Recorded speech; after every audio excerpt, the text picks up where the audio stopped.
Assalomu alaykum, hurmatli televizor ko'rguvchilar. Yaxshimsizlar? Dunyo Uyg'ur qurultiyi Tor televiziyasining kunlik xabarlar programmasiga hammanglar xush kelibsizlar. Men riyosatchi Iftixor Abdurashid. Bugun dushanba. Hurmatli ko'rmanlar, tövəndə diqqətinglar kunlik xabarlar programmamızning tafsilotida bo'lsin. Xitoyning qattiq to'salg'ulik qilishi qaramasdan navbatda Janvada chaqirilayotgan BDT kishilik huquq kengashi 57-navbatlik yig'inning 27-sentabr o'tkazilgan bo'limiga tor orqali qatnashib, Yer shari kishilik huquqni qo'g'dash fondi nomidan so'z qilish salohiyatiga erishgan Dunyo Uyg'ur qurultiyining sobiq raisi Dolqin Iso apandim nutqini amdilla boshlab turishiga yig'in zaldagi Xitoy vakili diplomatik adab qoidalarini bir chetga qayirib qo'yib Dolqin Iso apandimning so'zini bo'ldi. Excuse me, there is a point of order. Sorry, sir. Point of order from China. 谢谢主席先生。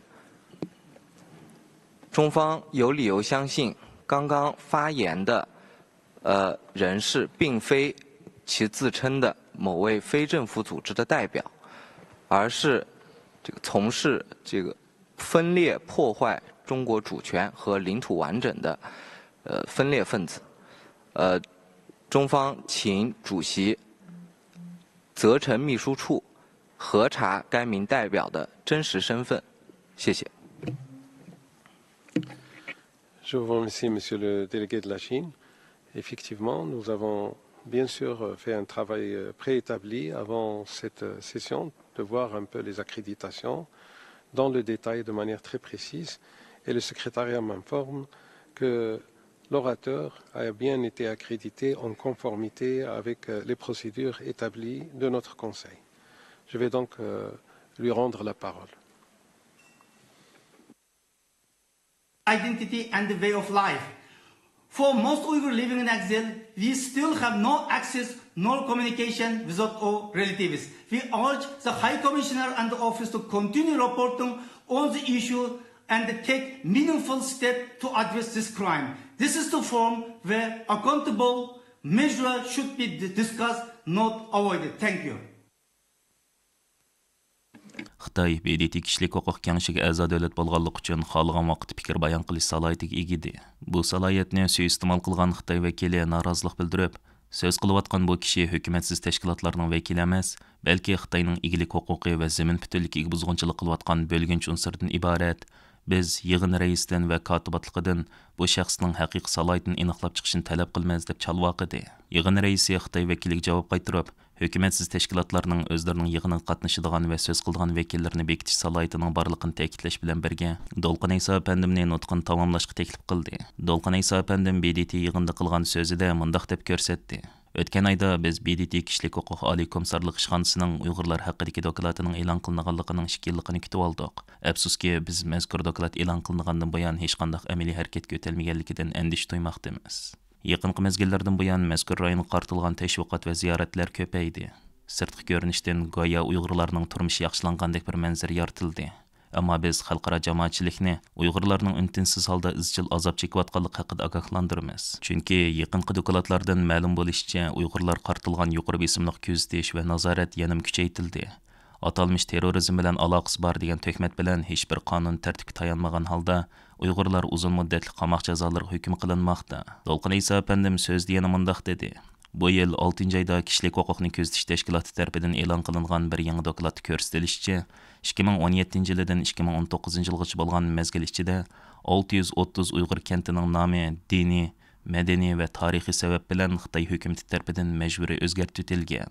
Xitoyning bu xil qilmishi izchil davomlashib kelmoqda.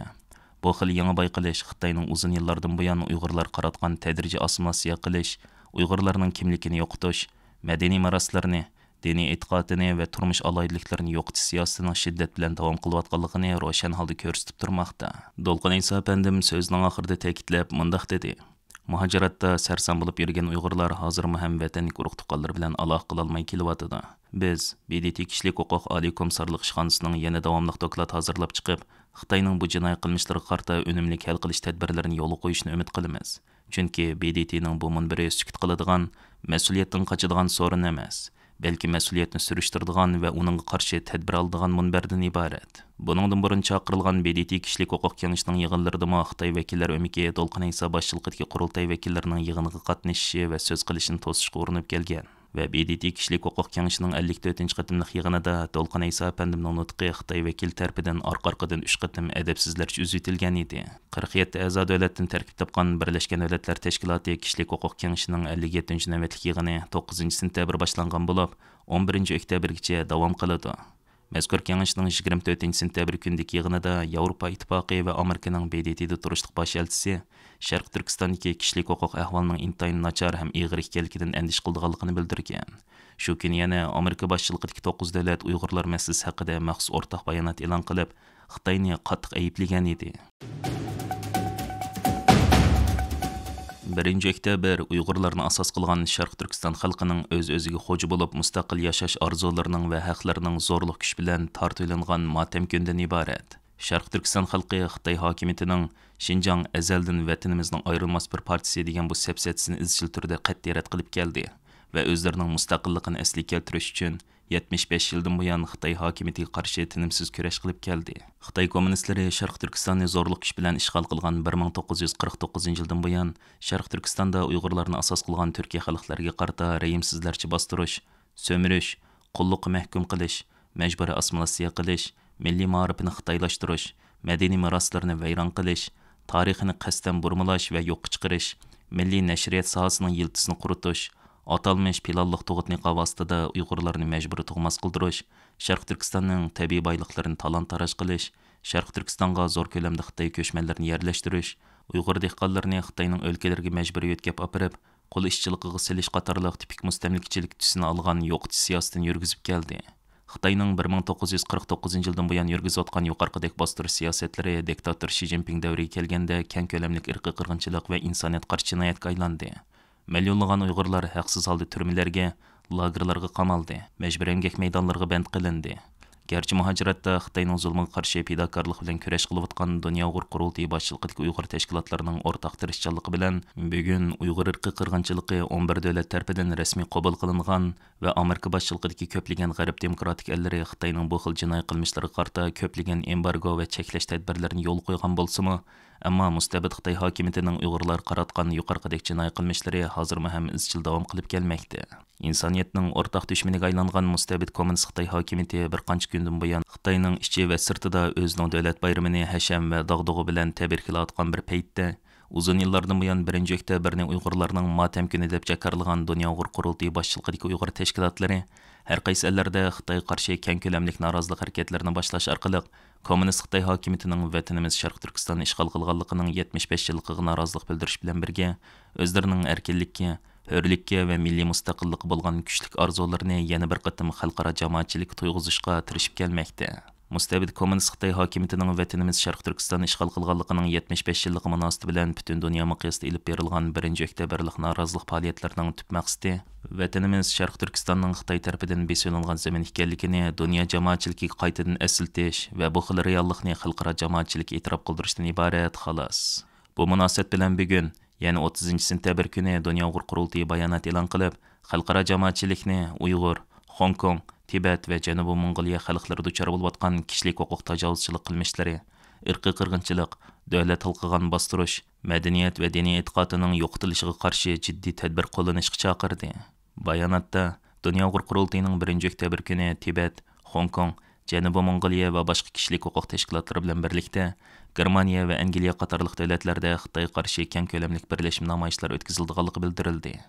Qurultayning bayonotida yana vatanimiz Sharq Turkiston 1949-yili Xitoyning tajovuziga uchragandan buyon Uyg'ur xalqining izchil turda rayimsizlarcha bostirishga duchor bo'lib kelayotganligi eslatib o'tildi. Va Dunyo Uyg'ur qurultiyi xalqaro jamoatchilikni yana bir qatam Uyg'ur xalqining o'z taqdirini o'z belgilash huquqiga hurmat qilishga va Uyg'ur xalqining kelgusi siyosiy taqdirini o'zlari bekitib chiqish orzusiga hurmat qilishga chaqirdi deb ko'rsatildi.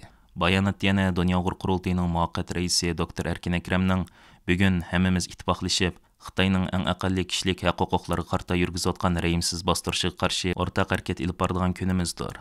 Xitoy BDTning kishilik huquq nizomlarini va xalqaro qonunlarni oyoq osti qilmoqda degan so'zlarga o'rin berildi. Kommunist Xitoy hokimiyatining vatanimiz Sharq Turkistonni ishg'ol qilganligining 75 yillik munosabati bilan 28 sentyabr shanba kundan e'tiboran har qaysi ellardagi Uyg'ur tashkilotlari turli shakldagi norozilik harakatlarini o'tkazishga boshladi. 1 oktyabr kuni bu xil norozilik harakatlarining butun dunyo miqyosida yuqori palliga ko'tarilganligi taxmin qilinmoqda. Oldi bilan 28 sentyabr kuni Dünya Uyghur Qurultayı tarkibidagi Norvegiya Uyg'ur komitetining uyushtirishi bilan Norvegiyaning poytaxti Oslodagi parlament binosi oldida namoyish o'tkazildi. 29 sentyabr Qurultay tarkibidagi Kanada Alberta Uyg'ur jamiyatining o'rinlashtirishida Kanadaning Calgary shahridagi Xitoy konsulxonasi oldida tajovuzchi Xitoy hokimiyatining vatanimiz Sharq Turkistonni besolganligining 75 yilga qarshi namoyish o'tkazdi. 29 sentyabr yana Qurultay tarkibidagi Avstraliya Uyg'ur jamiyatining uyushtirishi bilan Sidney shahar markazida Dünya Uyghur Qurultayıning Gollandiya vakili Lager Shaydi Qalbnur Sidiq xonim boshchiligidagi bir guruh Uyg'urning qatnashishida Gollandiyaning Amsterdamda maydonida Qurultay tarkibidagi Yaponiya Uyg'ur jamiyatining uyushtirishi bilan 30 sentyabr kuni Tokiodagi Xitoy elchixonasi oldida namoyishlar o'tkazildi. Yuqorqi namoyishlarda so'z qilgan namoyishchilar vakillari Mustabid kommunist Xitoy hokimiyati vatanimiz Sharq Turkistonni ishg'ol qilgan 75 yildan buyon Uyg'urlarni asos qilgan yerli xalqlarga kelib kelgan balay ofatlarni qisqacha eslatib o'tdi va Xitoyning zulm siyosatining uzluksiz taraqqiy qilib, bugun Sharq Turkistonda Uyg'urlarni asos qilgan yerli xalqlarni tubdan yo'qotishni nishon qilgan zo'r ko'lamli irqiy qirg'inchilik aylanganligini ta'kidlash bilan birga, Uyg'ur xalqining mustaqillikdan boshqa chiqish yo'lining yo'qligini alohida ta'kidlab o'tishdi.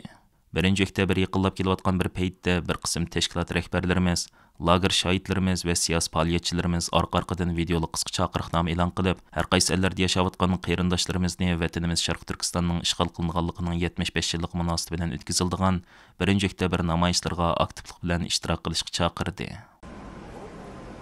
Bütün dünyanın her qaysi davlatları ve şehirlerde yaşayotgan qarindoshlarimiz 10 ayning 1 kunligi namoyish chaqiriqiga ovoz qo'shib, vatanda Xitoyning turmalarida zulmga uchrayotgan xalqimiz, urug' tuqqanlarimiz, oila tavobatlarimizga ega chiqaylik.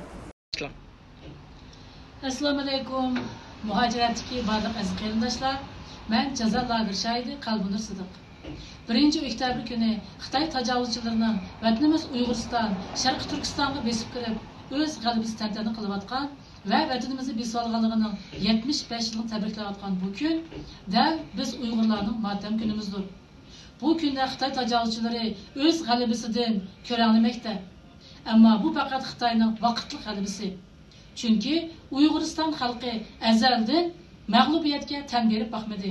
Xitoyning tajovuzchi, ishg'oliyatchi ekanligini asdan chiqarmadi va umidini uzib boqmadi. Tajovuzchi Xitoy vatanimizga oyoq bosgandan tartib zulm to'xtab qolgani yo'q. Aksicha texmi taraqqiy qilib, ko'lamlashgan irqiy qirg'inchilikqa qarab rivojlandi. Hattoki kamp lagerlar qurilib, millionlagan Uyg'urni asos qilgan qarindoshlarimiz sulandi, qirildi va qirilyotdi. Mana bu shunday jiddiy vaziyatda yana bir qism Uyg'ur tilli urg'uylar vatanga berib kelib, tap tatmasdan Xitoyning tashviqotlariga moslashib, shularning tashviqotlarini keng ko'lamda ilib beryotdi. Xitoyning Uyg'urlarga ilib berayotgan irqiy qirg'inchilik va insoniyat qarshi jinoyatlarini yo'q chiqarishga yordamchi bo'lyotdi. Suyumli qarindoshlarim, mana bu shunday vaqtda bizmi ularga qarshi, ularning deganlarining hammasi yolg'on. Bizning xalqimiz texchi zulmda, ular texchi qirg'inda deganni butun dunyoga qayta namoyon qilib, ularga bildirish uchun har qaysi davlatlarda namoyishlar keng ko'lamda chiqishimiz kerak va o'zimizning bir kishilik Uyg'urlik burchimizni ado qilishimiz kerak.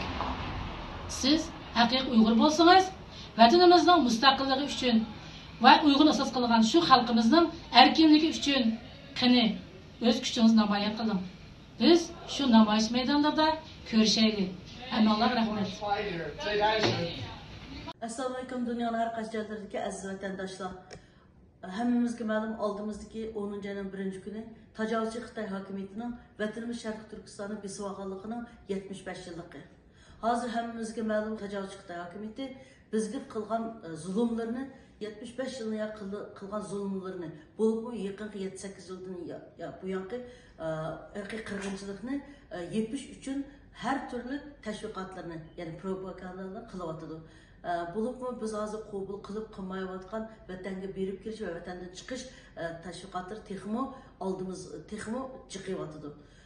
Buning uchun biz aldığımızki bu 10. ayının 1. günü Xitay hökuməti bizi qılayotgan irqiy qırğınçılığının to'xtab qolmaganligini va buni bizning har zaman qarshilik qildiganligimizni, bizningmi ular bo'lgan qarshiligimizni to'xtab qolmaydiganligini, bo'lib bu hozirgi mushundaq o'zining qilgan zulmlarini nihoyatda qattiq kuchlar bilan har xil hilmikrlar bilan zulmlarni yepish uchun tashviqot elib berayotgan vaqtlarda biz butun Uyg'ur xalqi, diaspora Uyg'ur xalqi Xitay konsulxonalarının aldığı tökülüp bu namayişini elip verişimiz gerek ve buna biz mecbur. Bunun için ben Mükerrem Kurban bu teşvikatını kılıvattım. Tacavuzçılıkka uçragan millet kişilerine nispeten bu dünyada tacavuzçı karşı küreş kılıştı mı uluk katta savaplık iş yok. 10. ayının 1. günü Xitayga karşı namayış meydanında görüşelim. Hürmetli görürmenler, yuqorida diqqətinizə günlük xəbərlər proqramımızın təfsilatını sunduq. Keyin qıtımlıq sanımızgacha görüşkicha aman bolğaysızlar. Stansiyamızın YouTube kanalına əza bo'lishni unutmang. Xeyr xoş.